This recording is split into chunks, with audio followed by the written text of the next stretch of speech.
क्या 40 रुपए का ये स्टॉक आने वाले समय का एक मल्टी बैगर बनने वाला है? क्या ये 40 रुपए का स्टॉक आपको एक मल्टीफोल्ड रिटर्न देने वाला है? और अगर हाँ, तो कितना समय लगता है? इसमें अचानक से इतनी बुलिशनेस की बातें क्यों चल रही है? और ये जो स्टॉक है बीच में कुछ बहुत ज़्यादा आप कह सकते हैं नेगेटिविटी के कारण एक बड़ी गिरावट भी दिखा चुका है, बट अब वापस से आप कह सकते हैं तमाम निवेशकों के ये रडार पे है। और आप कह सकते हैं जो निवेशक इनके वॉच लिस्ट में भी रखे थे वो भी स्टॉक को अब आप कह सकते हैं काफ़ी ज़्यादा सीरियसली ले रहे हैं। रीज़न है इसके जो Q2 के नंबर्स आए हैं दोस्तों, वो भी बहुत ज़्यादा शानदार रहे हैं। और मुझे लगता है जिस चीज़ को ये कंपनी बना रही है आने वाले समय में उसकी डिमांड सिर्फ और सिर्फ ऊपर की चल स्तरों पे देखने को मिलेगी। हर एक चीज़ में चर्चा करूंगा, लेकिन पहले मैं आपको कुछ चीज़ बताना चाहता हूँ। पहला, स्टॉक काफ़ी भाग चुका है दोस्तों, अपने 52 वीक लो के आसपास ये स्टॉक ट्रेड कर रहा है।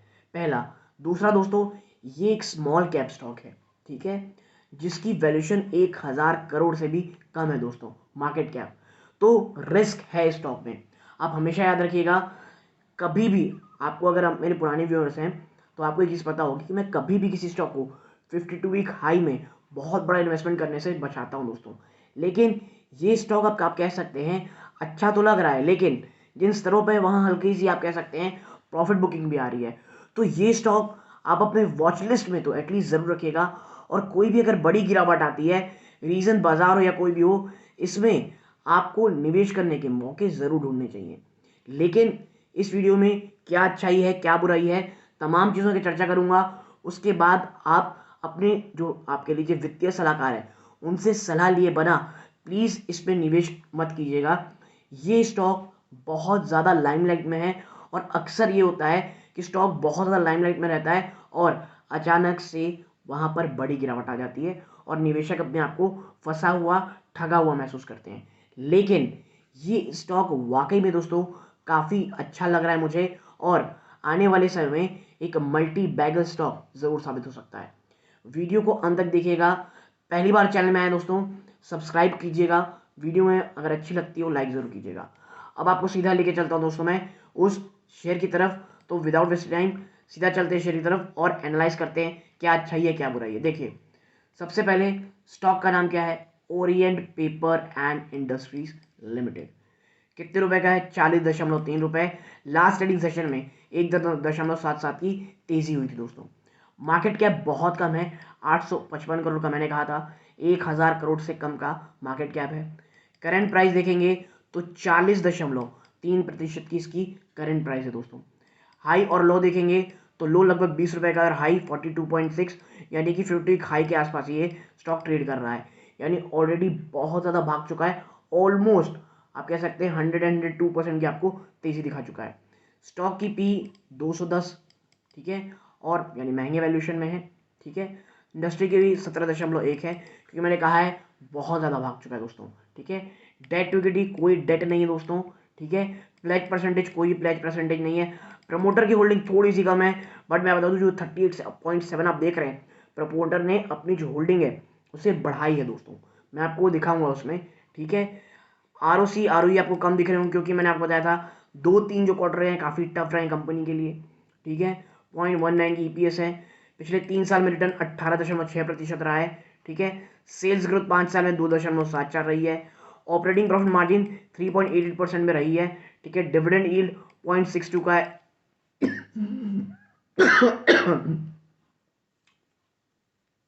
माफ कीजिएगा, जो डिविडेंड यील्ड है वो 0.62 का है दोस्तों। यानी आप समझिए कंपनी डिविडेंड दे रही है, और ये काफ़ी पॉजिटिव चीज़ होती है दोस्तों, ठीक है। यानी कंपनी का डिविडेंड देने का मतलब ये होता है कंपनी की जो कह लीजिए बैलेंस शीट है या इंडस्ट्री या जो मैनेजमेंट है वो अपने बिजनेस को लेकर के काफ़ी पॉजिटिव है दोस्तों, ठीक है। तो हल्की सी आप कह सकते हैं, अब चलते हैं इसके एनालिसिस में, देखते हैं। ओरिएंट पेपर इंडस्ट्री लिमिटेड, देखिए नाम से समझ में आ रहा होगा कि पेपर इंडस्ट्री में है ये। In manufacturing selling of paper and other product including caustic soda, lye, CS flake, liquid chlorine and hydrochloric acid, ठीक है। पेपर के साथ साथ कुछ केमिकल चीज़ें भी ये बेचती हैं दोस्तों। और अब डीप डाइव करते हैं इनकी एनालिसिस की तरफ। देखिए सबसे पहले बता दूं, ये कोई छोटे मोटे ग्रुप की कंपनी दोस्तों, सीके बिरला ग्रुप की कंपनी है। The CK Birla group is a leading industrial group of India having presence in diverse business like auto ancillary products, cement, paper, fan and IT solutions. यानी एक वेल डाइवर्सिफाइड कॉन्ग्लोमरेट की ये company है दोस्तों, ठीक है। अब बात करते हैं इसकी एनालिसिस की। देखिए प्रोडक्ट में आप जाएंगे तो आप पाएंगे दोस्तों, the company manufacture the product first writing printed grades, ठीक है। राइटिंग एंड प्रिंटिंग ग्रेड्स के ऊपर करती है। टिश्यू पेपर, और टिश्यू पेपर का आपको पता है आज के समय में कितना स्कोप है। आज ही नहीं, और जिस तरह से लोग नैपकिन्स की बजाय रेस्टोरेंट में, हर जगह, ऑफिस में सिर्फ और सिर्फ टिश्यू पेपर्स आ रहे हैं, आपको समझ में आ रहा होगा कितना बड़ा मार्केट फोकस है टिश्यू पेपर का मार्केट, और कितना ज़्यादा बढ़ने वाला है। Caustic soda and its derivatives. The paper products are sold under the brand name Diamond Touch, Orient and First Choice. जो इनके पेपर प्रोडक्ट बिकते हैं उनके 3 ब्रांड नेम्स बिकते हैं दोस्तों। पहला है diamond touch, then Orient, then first choice. Okay, अब देखते हैं भाई आगे क्या है। देखिए मैन्युफैक्चरिंग कैपेबिलिटीज में जाएंगे। The company owns 2 manufacturing facilities located in Amla MP and Brajraj नगर उड़ीसा। 2 जगह इनके दोस्तों आप कह सकते हैं मैन्युफैक्चरिंग यूनिट्स है, पहला आमला और ब्रजराज नगर उड़ीसा में। Its manufacturing capacity is 1,10,000 tons per annum, printing and writing paper 55,000 ton per annum and tissue paper 55,000 tons per annum, along with caustic soda and its derivatives. Now, the capacity utilization declined in financial year 21 to 60% against 70% financial 22, which remained further declined to 45% in quarter first of financial year 22 because of the pandemic. मैंने कहा था कुछ ऐसे समय आए थे जो pandemic के समय स्टॉक बहुत बड़ा हिट लिया था, और जो कह लीजिए आपको दिख भी रहा होगा कि यूटिलाइजेशन है वो कितने हद तक नीचे आ चुकी थी। बात करें रेवेन्यू ब्रेकअप की, paper and board accounted for 80% of revenue. जो मेन इनका बिजनेस आता है दोस्तों वो पेपर और बोर्ड अकाउंट से आता है, ठीक है। उसके बाद कास्टिक सोडा प्रोडक्ट 17% और लिक्विड क्लोरीन हाइड्रोक्लोरिक एसिड 3%, यानी उतना ज़्यादा नहीं है, ठीक है। ये हो गया रेवेन्यू ब्रेकअप हो गया। अब बात करते हैं भाई रेवेन्यू ब्रेकअप के बाद कि कंपनी का जोग्राफिकल ब्रेकअप कैसा है, जोग्राफिकल स्प्लिट कैसी। तो देखिए in financial 22 the company earn 86% of its revenue from India, followed by UAE and rest of the world. Tissue paper business, the company is the largest tissue paper producer in India with a market share of approximately 17%. The company had a 44% market share in the tissue paper export for India in 2018. 17% का जो पूरा market share India का वो इस company के पास है, और आने वाले समय में 2018 के बाद से सबसे बड़ा शेयर इसका एक्सपोर्ट में था, ठीक है। इतना ही नहीं, कंपनी एक्सपेंशन को लेकर के बहुत ज़्यादा आप कह सकते हैं अग्रेसिव है। आप देखें कैपेक्स एंड एक्सपेंशन, ठीक है। देखिए the company is undertaking A capital expenditure of rupees 225 crore.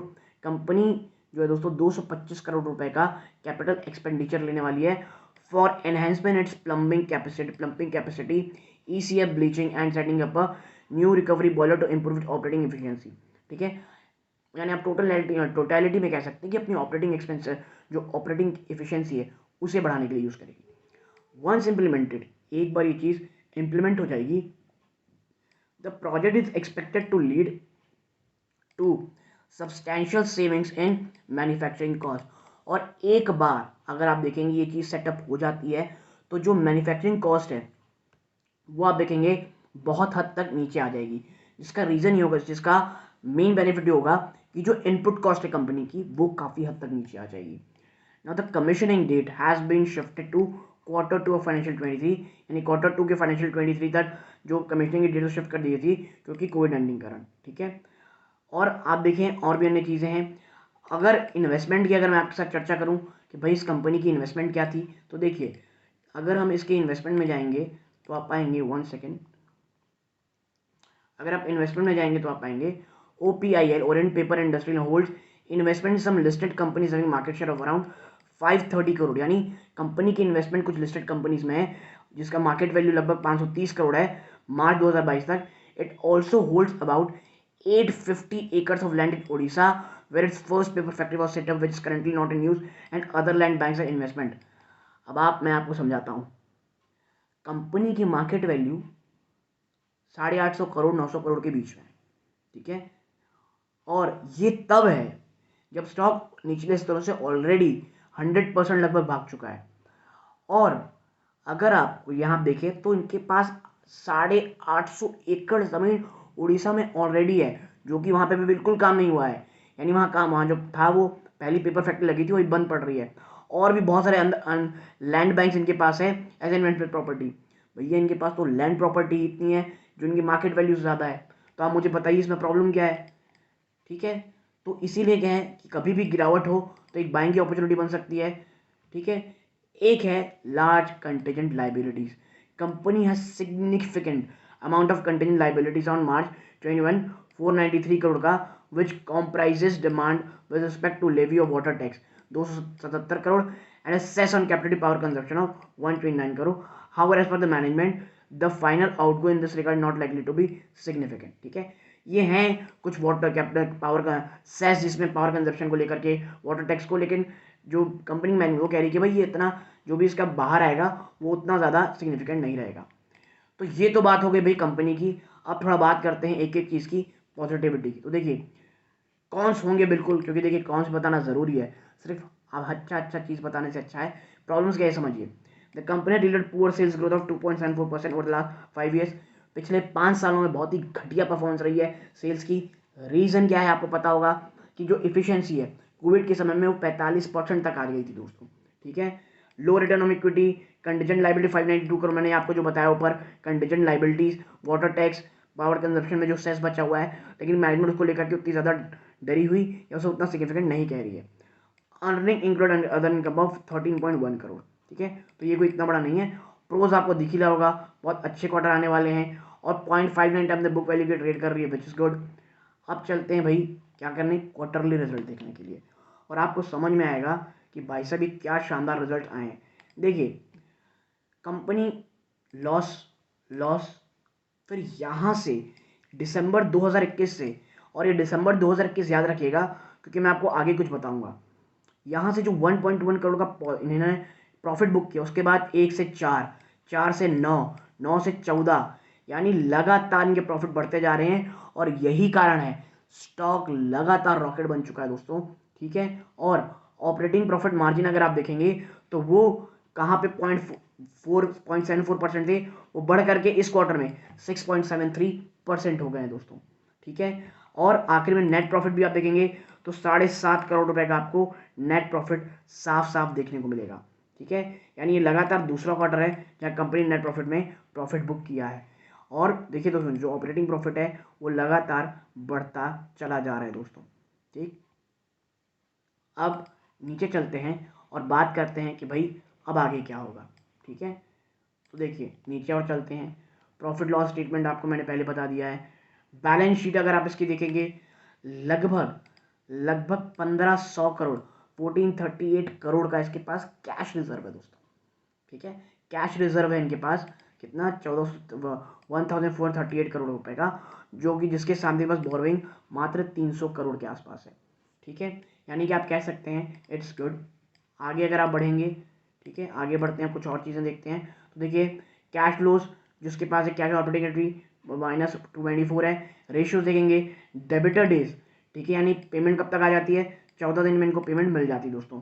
ठीक है. इन्वेंट्री डेज भी कम हुई है which is a good sign.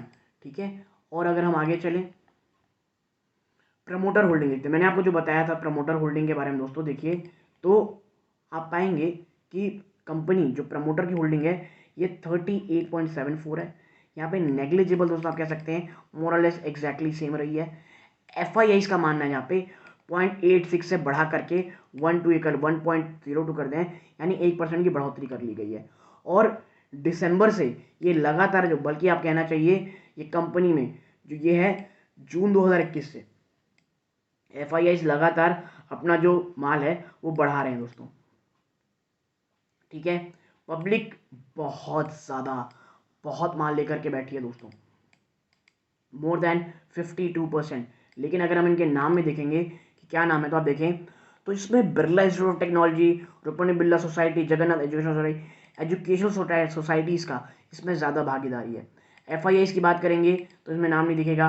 DIs में देखेंगे आप तो जो सबसे बड़ा नाम है दोस्तों वो है L&T mutual fund trustee limited का, जिन्होंने 4.23% की अपनी स्टेक रखी है।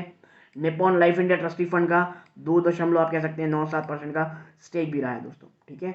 यानी कि फंड हाउसेस की भी इतनी स्टेक है इसमें। हाँ, उतनी नहीं कहूँगा है। एक ये जो L&T म्यूचुअल फंड ट्रस्टी है उसने काफ़ी अच्छा अपना इसमें कह लीजिए जो होल्डिंग है वो रखी है। But on a good note, company अच्छी है दोस्तों, ठीक है, ग्रोइंग कंपनी है। कुछ कंसर्न्स हैं, देखिए पिछले 2 क्वार्टर से ये कंपनी प्रॉफिट बुक किया है। अगर किसी कारणवश आने वाले क्वार्टर्स में इसमें लॉस बुकिंग होती है तो शायद एक सेल ऑफ थोड़ा देखने को मिलेगा, और वो समय वहाँ पे और आप कैसे एक्यूमुलेट कर सकते हैं। बट ये कंपनी दोस्तों मुझे काफ़ी अच्छी लग रही है। अगर जिस तरह चल रहा है वैसे ही चलता रहता है नॉर्मल सिनेरियो, मुझे लगता है कंपनी काफ़ी ज़्यादा अच्छे रिटर्न्स आपको ज़रूर दे सकती है दोस्तों।